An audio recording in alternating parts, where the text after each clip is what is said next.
আজকে থেকে প্রায় 4014 বছর আগের কথা। আজকে থেকে যখন আমরা লেকচার দিচ্ছি, এখন থেকে প্রায় 4014 বছর আগের কথা, মানে প্রায় 4000 বছর আগের কথা। হিসেবটা মেলানো হয়েছে এভাবে যে ঈসা আলাইহিসসালাম এবং মুহাম্মদ সাল্লাল্লাহু আলাইহি ওয়াসাল্লামের যে উম্মত, এর মধ্যে ডিস্টেন্স ছিল 570 বছরের মতো। আবার মুহাম্মদ সাল্লাল্লাহু আলাইহি ওয়াসাল্লামের উম্মতের 1444 বছর চলে গেছে, এটা কাউন্ট করা যায়। আর এর আগে ঈসা আলাইহিসসালাম থেকে ইব্রাহিম আলাইহিসসালামের ডিস্টেন্সটা হচ্ছে 2000 বছর।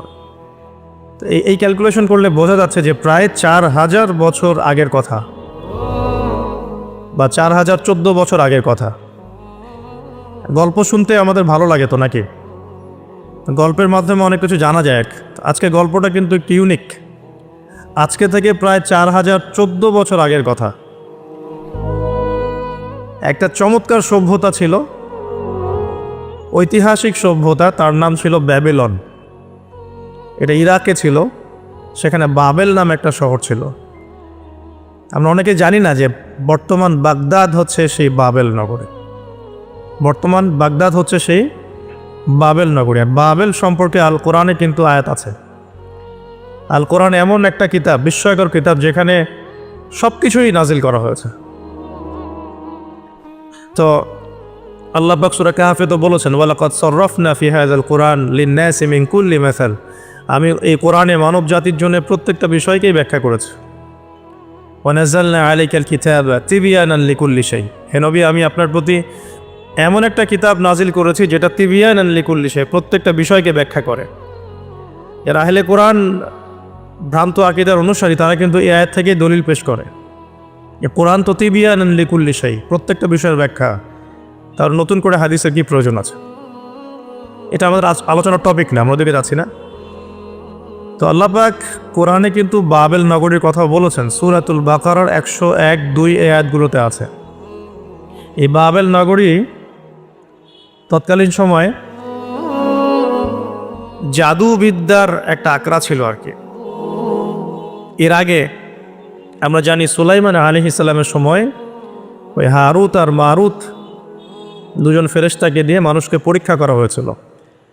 এই ঘটনাটা সূরা বাকারার 101-2 আয়াতগুলোর মধ্যে আছে, দেখে নিয়েন। আমি রেফারেন্সগুলো বলে দিলাম। এখানে এই বাবেল নগরীর কথাটা আছে, ঠিক আছে?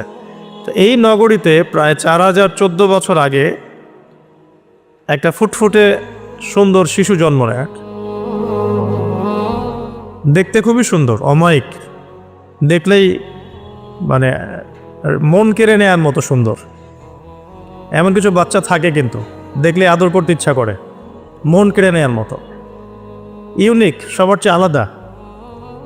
এবং জন্ম নিয়েছে সে এমন একটা পরিবারে, যেই পরিবার তৎকালীন সময়কার যে জালেম শাসক নমরুদ, তার প্রধান পুরোহিত, তার নাম আজার। তৎকালীন বাবেলের শাসনকর্তার নাম হচ্ছে নমরুদ এবং তার প্রধান পুরোহিতের নাম আজার। তার ঘরেই জন্ম নিয়েছেন এই তাওহীদের শেকর ইব্রাহিম আলাইহিস সালাম। আল্লাহ পাকের কি মানে, আল্লাহ পাক কি না করতে পারেন। যেখানেই আবু জেহেল সেখানেই মুহাম্মদ সাল্লাল্লাহু আলাইহি ওয়াসাল্লামের জন্ম হয়। যেখানেই নমরুদ সেখানে ইব্রাহিমের মতো মানুষ আসেন। যেখানেই ফেরাউন সেখানে আবার মূসা আসেন। মূসাকে আল্লাহ রাব্বুল আলামিন ফেরাউনের ঘরেই মানুষ করলেন। ইব্রাহিম আলাইহিস সালামকে আল্লাহ পাক আজারের ঘরেই মানুষ করলেন। আজকে আমরা দেখি এরকম সিটি অফ আখিরুজ্জামানে কিছু কিছু দিনী বোন চেহারা না দেখানোর জন্য আন্দোলন করছে। চিন্তা করতে পারেন, যেখানে যত বেশি জাহেলিয়াত সেখানে তত পাক্কা মুসল্লি জন্ম নেবে, মুমিন জন্ম নেবে ইনশাআল্লাহ। যেখানে যত বেশি জাহেলিয়াত সেখানে তত শক্তিশালী মুমিনদের জন্ম হবে ইনশাআল্লাহ। তো এখন তৎকালীন নমরুদ যে সভ্যতার অধিবাসী ছিল, এই সভ্যতাটাকে আমরা বলি কালাদীয় সভ্যতা। এটাকে কালাদীয় সভ্যতা বলা হয়। এটা মূলত জাদুর জন্য একটু বিখ্যাত ছিল, যেটা রেফারেন্স আমি দিলাম সুলাইমান আলাইহিস সালামের যুগ থেকে। এখানে আজারের ঘরে জন্ম নিয়েছেন আমাদের নবীগণের পিতা, মুসলিম জাতির পিতা ইব্রাহিম আলাইহিস সালাম। সুবহানাল্লাহ। বলা বাহুল্য যে নমরুদ কিন্তু 400 বছর বেঁচে ছিল এবং 400 বছর হায়াত পাওয়ার পরে সে মনে করছিল যে সে কখনো মারা যাবে না। এরপরেই সে নিজেকে খোদা দাবি করা শুরু করেছে আর কি। এই বাচ্চা ছেলেটা বড় হতে লাগলো। যারা সমাজকে পরিবর্তন করে তারা কিন্তু সমাজের স্রোতে গা ভাসায় না। নবী সাল্লাল্লাহু আলাইহি ওয়াসাল্লামের জন্মটা একটু মিলাই এটার সাথে। আমাদের নবীও ঠিক এরকমই একটা সমাজে জন্ম নিয়েছেন। ইব্রাহিম আলাইহিস সালাম যেমন জন্ম নিয়েছেন শিরকে ভরা সমাজে, চতুর্দিকে মূর্তি পূজা হচ্ছে, ইভেন তার বাসায় তার বাবা হচ্ছে মূর্তি পূজারীদের সর্দার, তার ঘরে তিনি জন্ম নিয়েছেন। ঠিক তেমনি রাসূল সাল্লাল্লাহু আলাইহি ওয়াসাল্লাম যে মক্কায় জন্ম নিয়েছেন সেই মক্কা ছিল শিরকের আকড়া। সেখানে লাত, উজ্জা, হবল, মানাতের পূজা হতো, সুদ ছিল, জিনা ছিল, ব্যভিচার ছিল, মাদক ছিল, গোত্রীয় হানাহানি ছিল, নারীর অবমাননা ছিল। এরকম আইয়ামে জাহিলিয়াতেও নবী সাল্লাল্লাহু আলাইহি ওয়াসাল্লাম জন্ম নিয়েছেন। নবী সাল্লাল্লাহু আলাইহি ওয়াসাল্লাম ইব্রাহিম আলাইহিস সালাম দুজনের চেহারাও একরকম ছিল, দুজনের চেহারার গঠনটাও একরকম ছিল, দেহের গঠনও একরকম ছিল। মেরাজের রাতে নবী সাল্লাল্লাহু আলাইহি ওয়াসাল্লাম দেখে এসেছিলেন যে ইনি কে, যাকে দেখতে হুবহু আমার মতো লাগছে। জিবরাইল আলাইহিস সালাম বলেছেন ইনি আপনার পিতা ইব্রাহিম আলাইহিস সালাম। সুবহানাল্লাহ। ঠিক তেমনি আমরা খেয়াল করে দেখি যে জীবনের যে চড়াই উতরাই, পারিবারিক জীবন, সামাজিক জীবন, হিজরতের জীবন, দিন প্রতিষ্ঠা ইত্যাদি, প্রত্যেকটা ডিপার্টমেন্টেও ইব্রাহিম আলাইহিস সালাম আর মুহাম্মদ সাল্লাল্লাহু আলাইহি ওয়াসাল্লামের মধ্যে একটা চরম মিল আছে। এটা আমরা আস্তে আস্তে এই গল্পের ভিতরে গেলে বুঝতে পারবো। আর এ কারণেই হয়তোবা আল্লাহ ভালো জানেন, এই কারণেই হয়তোবা আমরা যখন তাশাহুদের পর দরুদ পড়ি, আমরা দরুদের মধ্যে অন্য নবীর নাম নিচ্ছি না, আমরা মুহাম্মদ সাল্লাল্লাহু আলাইহি ওয়াসাল্লামের সাথে ইব্রাহিম আলাইহিস সালামের নাম নিচ্ছি। হতে পারে এটা একটা কারণ, আল্লাহ ভালো জানেন।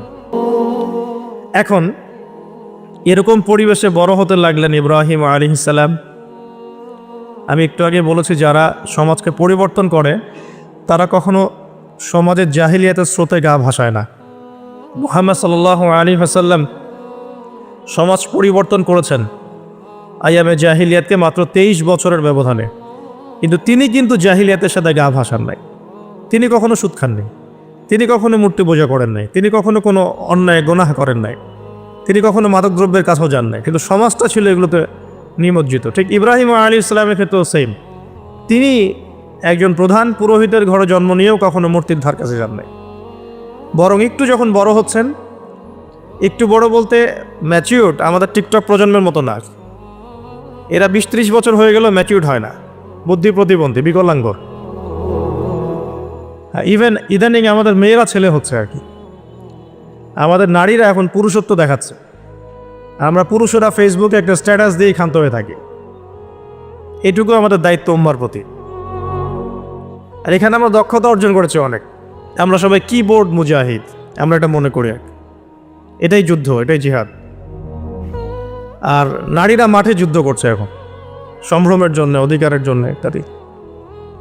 ফ্যামিলিস্ট রেভলিউশনের দিকে তাকালেও তাই দেখা যায়। ছেলেরা এখন বেকার হয়ে যাচ্ছে, কিন্তু মেয়েরা স্বাবলম্বী হচ্ছে। তারা দিনদার নয়, এই মেয়েগুলো দিনদার নয়, কিন্তু জীবনে প্রতিষ্ঠিত হওয়ার জন্য লড়ছে, চ্যালেঞ্জ গ্রহণ করেছে। এটা ছেলেদের উচিত ছিল। তা আজারের ঘরে জন্ম নেওয়া সেই ইব্রাহিম কিন্তু চ্যালেঞ্জ গ্রহণকারী একটা ছেলে। সে এখন তার পিতাকে বলছে, কি বলছেন আমরা একটু কোরআনের ভাষা শুনি। আল্লাহ রাব্বুল আলামিন বলেছেন সূরা মারিয়ামের মধ্যে এসেছে ঘটনাটা 41 থেকে 45 নম্বর আয়াতের মধ্যে। আল্লাহ পাক বলছেন ওয়াজকুর ফিল কিতাবি ইব্রাহিম বা'দা আউযু বিল্লাহি মিনাশ শাইতানির রাজীম। হে নবী মুহাম্মদ সাল্লাল্লাহু আলাইহি ওয়াসাল্লাম, আপনি এই কিতাবে ইব্রাহিমের ঘটনা বর্ণনা করুন। ইয ক্বালা লিআবিহি, যখন ইব্রাহিম তার বাবাকে বললেন, তার বাবা মানে আজারকে বললেন, ইয়া আবাতি, হে আমার বাবা, লিমা তা'বুদু, তুমি কেন ইবাদত করো এমন সত্তার, মা লা ইয়াসমাউ, যে শুনতে পারে না, ওয়ালা ইউবসিরু, দেখতেও পারে না, ওয়ালা ইউগনি আনকা শাইআ, তোমার কোনো উপকার করতে পারে না। একটা ছেলে যার বয়স হবে 15 থেকে 20 হয়তো বা হাইয়েস্ট, তার কাছে কি এমন জ্ঞান আসলো যে সে তার বাবাকে এখন চ্যালেঞ্জ করছে। তার জ্ঞানতাত্ত্বিক যুদ্ধ শুরু হলো, আদর্শিক যুদ্ধ শুরু হলো বাবার সাথে। হে আমার বাবা, আপনি কেন এমন সত্তার ইবাদত করছেন যে শুনতেও পারে না? অসারতা দেখিয়ে দেওয়া হচ্ছে চোখে আঙ্গুল দিয়ে। দেখতেও পারে না, আপনার তো কোনো উপকারও করতে পারে না, কোনো ক্ষতিও করতে পারে না। ওয়ালাম ইউগনি আনকা শাইআ, ইয়া আবাতি, হে আমার বাবা, ইয়া আবাতি ইন্নী আখাফু আন ইয়ামাসসাকা আযাবুম মিনার রাহমানি ফাতাকুনা লিশ-শাইতানি ওয়ালিয়্যা, হে আমার বাবা, আমি ভয় পাচ্ছি যে আপনার উপরে না আবার আল্লাহ পাকের গজব নেমে আসে এবং আপনি শয়তানের ওলি না হয়ে যান। ওলি মানে কি? বন্ধু, বন্ধু, শয়তানের বন্ধু না হয়ে যান। ইয়া আবাতি ইন্নী ক্বাদ জাআনি মিনাল ইলম মা লাম ইয়াতিকা ফাত্তাবি'নি আহদিকা সিরাতান সাওয়্যা। কি চমৎকার কথা! ছোট্ট ছেলেটা বলছে, হে আমার বাবা, আমার কাছে একটা জ্ঞান আসছে, জ্ঞান, আমার কাছে একটা জ্ঞান এসেছে যেটা তোমার কাছে আসে নাই। ফাত্তাবি'নি, তুমি আমার অনুসরণ করো। আহদিকা, আমি তোমাকে পথ দেখাবো। সিরাতান সাওয়্যা, সহজ সরল পথ দেখাবো তোমাকে। সন্তান বাবাকে নসিহত করছে, দেখুন। সন্তান বলছে, আমার কাছে এমন জ্ঞান এসেছে বাবা যেটা তোমার কাছে আসে নাই, তুমি আমাকে ফলো করো, আমার অনুসরণ করো, আমি তোমাকে পথ দেখাবো। Ego problem, ego. আজকেও যখন কম বয়সী কোনো মানুষ বেশি বয়সের কাউকে দাওয়াত দিতে যাবে, এরকম প্রবলেম ফেস করতে হবে। তার বাবা কি বলল, কেন ফেস করতে হবে, আল্লাহ পাক সেটা বলেছেন সূরা বাকারা, এটা এই সূরাটা সূরা বাকারায় বলেছেন। ওয়াইদা কিলা লাহু ইত্তাকিল্লাহ, কিছু মানুষ আছে যাদেরকে যদি বলা হয় আল্লাহকে ভয় করুন, আখাযাতহুল ইজ্জাতু বিল ইসম, তাদের প্রেস্টিজে লাগে। এক কথায় কি? প্রেস্টিজে লাগে, প্রেস্টিজ নষ্ট হয়। আখাযাতহুল ইজ্জাতু বিল ইসম ফাহাসবুহু জাহান্নাম, আল্লাহ বলছেন ওর জন্য জাহান্নামই যথেষ্ট। এখনকার সমাজে প্রবলেমটা আপনারা ফেস করবেন। যদি আপনার বয়স কম হয়, আপনার কাছে অনেক জ্ঞান থাকলেও মানুষ সমাজের নিতে যাবে না। আপনি ক্রিপ্টোকারেন্সি নিয়ে কথা বলছেন, এক শ্রেণীর ধর্মনেতাই আপনার পিছনে লেগে যাবে। আপনি ইসলামিক রেভলিউশন নিয়ে কথা বলবেন, ইসলাম এস্টাবলিশমেন্ট নিয়ে কথা বলবেন, ইউনিটি নিয়ে কথা বলবেন, উম্মার করণীয় নিয়ে কথা বলবেন, আপনি এই বয়সে, এত ছোট বয়সে আপনি উম্মার প্রবলেমসগুলো ফাইন্ড আউট করে সেগুলো সলিউশন নিয়ে কথা বলবেন, এত বড় সাহস আপনার? এটাই প্রবলেম। অথচ চমৎকার একটা বিষয়, আমাদের সমাজে এগুলো দেখা যায়, অন্য কোথাও দেখা যায় না। কোনো ড্রাইভারকে জিজ্ঞাসা করবেন, কোনো ড্রাইভারকে জিজ্ঞাসা করবেন, তার স্কিল সম্পর্কে জিজ্ঞাসা করবেন যে আপনার স্কিল কেমন। একটা অ্যান্সার দেবে সে, আমি 10 বছর থেকে চালাই, বা 15 বছর থেকে চালাই, আমি 27 বছর থেকে গাড়ি চালাই। মানে তার এই বয়সটাই হচ্ছে স্কিলের মানে দলিল, সার্টিফিকেট। এখন এরকম চলছে দিনী অঙ্গনেও।